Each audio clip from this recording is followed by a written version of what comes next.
మేమైతే బయటికి వెళ్ళామని చెప్పినాం కదా, వచ్చేటప్పుడు అయితే చికెన్ పట్టుకొచ్చి అందులో లివర్ వేయించుకొచ్చాడు. నాకైతే చికెన్లో లివర్ ఉంటే స్మెల్ వస్తుందని చెప్పేసి వేయలేను. సో ఆ చికెన్ లివర్ని మా ఆయన నేను చేస్తా అని చెప్పిండు. ఏం చేస్తాడో ఏమో చూడాలి. ఇంకా ఆయనకు అసలు వంటనే రాదు. దాన్ని ఏం చేస్తాడో ఏమో ఆగం చూద్దాం మనం ఇప్పుడు.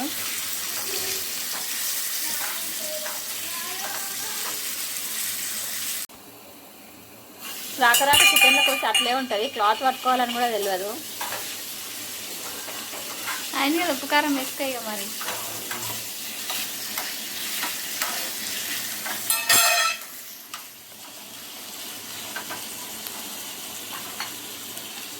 అది సీసా మెల్లగా ఆయన తవడేసినావు అనుకో అంతే, ఇక పని ఎక్కువ అవుతుంది. నువ్వు వేసుకోవడమేమో కానీ. ఎంత వేయాలి కారం? చిట్లుతుంది అది.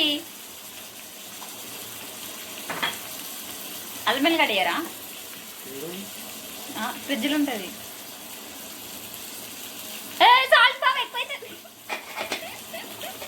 కాదు, కారం వేసినంత సాల్ట్ వేస్తారా ఎవరన్నా? నాకేం తెలుసు ఎట్లా వేస్తారో. నీ రెసిపీ ఇది. పసుపు కూడా ఇంత పసుపు, అది ఎంత చేదవుతుందో. అల్లం వెల్లిగడ్డ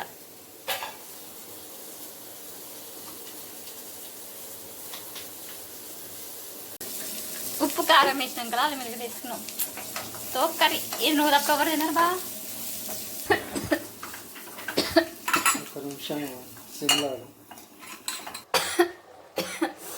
అమ్మో, ఇదేదో కళాఖండంలా ఉంది. ఏం బా ఇది? తినేదేనా అన్నట్టుంది. తిన్న తర్వాత నీట్గా పెడితే చూడు, ఉప్పు కారం పసుపు అన్నీ ఉంటాయట. మీదకి వచ్చేసినాయి. వేరే ఆడ పెట్టవా బా? హలో, ఏడున్నా ఆడ పెట్టవా?